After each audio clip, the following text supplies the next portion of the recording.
Americans around the nation are beginning to question why the Las Vegas Police Department is involved in such a large number of fatal shootings. The number of incidents of lethal force by the Metropolitan Police is causing that organization a major public relations problem. Don Cherez, a former Nevada District Court judge, said coroner's actions there amounted to a search for justification of an officer's action. A typical case is that of 21-year-old Trayvon Cole, who was shot by Las Vegas police after selling less than 2 ounces of marijuana. Police killed Cole while holding a gun to his girlfriend's head as she kneeled on the ground. The search warrant used by police was issued for another man with the same name. In 2006, police in the city shot a 17-year-old boy in the back as he was handcuffed. Incidents in which a person is killed by police are investigated by a 7-person jury, but between 1976 and 2012, only 1 case has been ruled negligent. Families of the dead are often not allowed to directly question the officers involved in the shooting. They may only submit 1 question at a time to the prosecutor. Officers in the city also face charges of kidnapping. Some critics are now comparing the city to a third world country.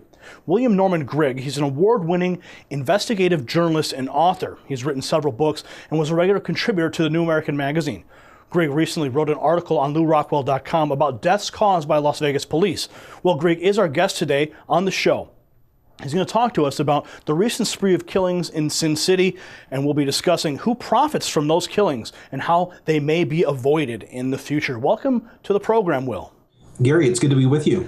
Will, let's get into this topic. You wrote this article about Las Vegas and the police department there. Why are so many fatal shootings taking place in that city by police? I think it has something to do with the incentive structure that's set up within the supposed instruments of accountability for the Metro Police Department in Las Vegas. Essentially, there is no accountability. The system that has been used to review fatal police shootings and other lethal uses of force by Metro Police is structured in such a way that it assumes that the police should be considered competent and that the use of force by police in pretty much every instance is going to be justified. It's an exercise in validating lethal decisions by police officers, in other words. And the local police union pretty much runs the police department and the review mechanism. And so there really is no accountability. There are no consequences for police who use lethal force in circumstances where most reasonable people would agree it simply isn't justified to do so. So does anyone benefit from these shootings? I don't think that anybody benefits from these shootings. There are instances, perhaps, where defensive force is justified on the part of a police officer or any other citizen. But I don't think that there are any benefits that accrue when somebody is killed, particularly in situations where there's no good reason to kill somebody. And there's been this catechism that has been taught to police officers throughout the country and in Las Vegas in particular, where all they have to do is they have to recite a certain formula about a suspect making a furtive gesture or making an aggressive move or some other gesture that puts the police officer in a state of mind in which he thinks that his life is threatened or that there's a potential threat to his life. As long as a police officer can recite some version of that formula, in most jurisdictions, the police officer is going to get the benefit of every doubt.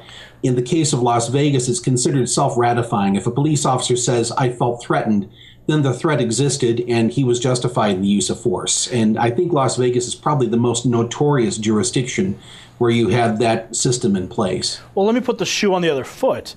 And some people may not like this question, but what about the average American citizen who might feel an imminent threat from a police officer, an imminent threat of death from an action? I mean, we've seen time and time again these videos that come out, these videos that surface of excessive force being used against average Americans. Perhaps they are in the process of a crime. But what about that person who feels that their life is in imminent danger because of a police officer? Do they have the right to use force? So far in the United States, at least in our contemporary setting, the only state that's recognized the unalienable right of an individual to use defensive force against a police officer is the state of Indiana, which over the last 2 years or so has expanded the stand your ground principle to include circumstances in which a police officer is unlawfully on the property of a law-abiding citizen. In that case, what you have is a situation where the citizen who uses lethal force enjoys the same type of legal immunity, if you will, or not legal immunity, but legal presumption that a police officer would enjoy in similar circumstances elsewhere. And they had to fight the police unions tooth and nail to get that measure enacted by the Republican-dominated Congress in Indiana. And that resonates with a 1900 Supreme Court decision called John Bad Elk versus the United States, in which the Supreme Court recognized that there is a right that inheres in every individual to use whatever force is necessary, up to and including lethal force, to defend himself against unlawful actions by a law enforcement officer. In that case, you had a situation where a U.S. citizen who is also a member of an Indian reservation confronted a tribal police officer who was trying to arrest John Bad Elk under improper circumstances without legal justification. John Bad Elk shot and killed that police officer. He was charged with murder, and he was acquitted. And the Supreme Court ruled that if you are confronted with the prospect of an unlawful arrest that entails a threat to your life, you as a citizen have the right to use lethal force to defend yourself. That's not widely recognized, unfortunately, but in Indiana you have the beginnings of a pushback against this sense of impunity that police officers now have, in which they assume that you have the duty to submit to whatever they see fit to inflict upon you, whether or not they have the legal right to do so. So the Indiana law is based upon the Supreme Court ruling? I don't think it's based directly on the Supreme Court ruling, but it's based on the same principle. Okay, now let's go back to Las Vegas and the internal investigations that take place after these police murders take place. Is it possible for them to be fair? You know, when you have an internal investigation, you have police investigating police, government investigating government, a lot of times they just rubber stamp these things so they can go forward, and that's just the nature of the beast, unfortunately. But are these investigations fair? Is it possible for them to be fair? No, they're structured to be unfair. They're structured to give every advantage to the police officer. And by definition, they can't be fair when you have a collegial rather than an adversarial situation. The district attorney not only is the one who investigates these shootings, and that, of course, is a conflict of interest because prosecutors and police work together. They're teammates. They're not adversaries. You don't have a Madisonian situation where you're putting power to oppose power the way that the Constitution is supposed to work. But in this case, the district attorney actually choreographs the testimony with the police officer in the case of shooting inquest in Las Vegas. And this system is structured in such a way that those who represent the victim in a police shooting are not allowed to cross-examine the police officer. Their questions have to be submitted to a bailiff, and then they're given to the hearing master. That's a special type of a judge. And the hearing master decides whether or not those questions will be submitted, and he will usually paraphrase them in a way that will be to the advantage of the police officer. And in every inquest of which I have any knowledge, any inquest I've studied there in Las Vegas, in Clark County, the hearing master, when summarizing for the benefit of the 7-member jury, the special jury that's part of the inquest, the legal question to be decided will say that the only thing that matters is if the police officer felt that his life was threatened. They don't have the right to examine the actions leading up to that confrontation.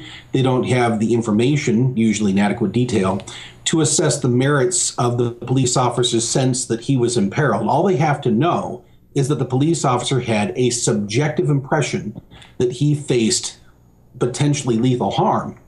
And in that case, when the case is stated that way, rather, you don't have to be dealing with an armed suspect. You don't have to be dealing with a crime of violence.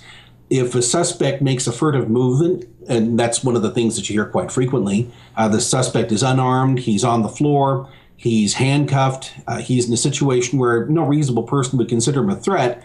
But if a police officer, and these people, once again, are marinated in the idea that they face a pervasive threat environment, a 360-degree battle zone, and officer safety is the most important thing in their universe. If a suspect, no matter how helpless he might be, whether he's armed or unarmed, creates even a transitory sense of peril on the part of the police officer, then under the standard that prevails at the inquest there in Clark County, he can be justified in killing the suspect. Well, what about the case I mentioned at the beginning in the introduction about the young man who was handcuffed and he was shot in the back? Yeah, how do they justify that?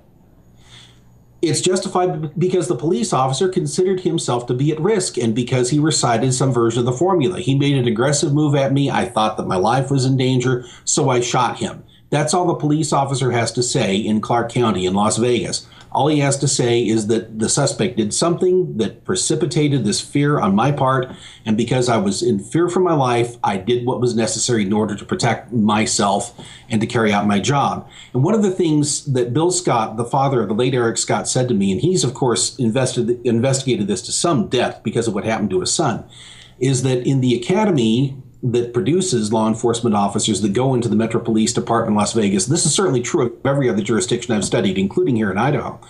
The thing that that is reinforced for them, the one principle that is drilled into them with metronomic regularity is that the only thing that matters is that they get home safely at the end of their shift. Officer safety, uber alle, is the prime directive of contemporary law enforcement. The rights of citizens and the safety of innocent people be damned. That's a pretty shocking revelation, and this is what your investigation has revealed, that officer safety is paramount to the law. Yes, it is the highest priority. It's the highest and holiest of all social considerations. And the really ironic thing is that police work, if you want to characterize it as work, is not a particularly dangerous occupation. It routinely shows up somewhere south of the top 10 or top 12 most dangerous occupations as ranked by federal agencies that are in charge of determining workplace safety issues. If you're a farmer, if you're a truck driver, if you're a logger, if you're a commercial fisherman, if you're a test pilot, if you're employed somewhere in the productive sector rather than the parasitic sector, and you're actually producing wealth and doing something that accrues to the benefit of the free economy, chances are you're doing something much more dangerous than police work. And this is a trend which has been in place for about 40 years now. There's been a declining number of police fatalities in both proportionate and absolute terms, but there's been this escalating sense of peril on the part of police departments, and that's driven, I think, once again by police unions. They want to have an occupation that's perfectly safe, in which they have all the perquisites and all the immunity, and confront none of the risks. And I think that explains one of the reasons why SWAT teams are being used so promiscuously today. Well, I want to talk to you more about why we're not finding more negligence on the sides of the police forces around the nation. But we do need to take a quick break. Stay tuned for more. We're talking with Will Grigg right here on WHDT World News.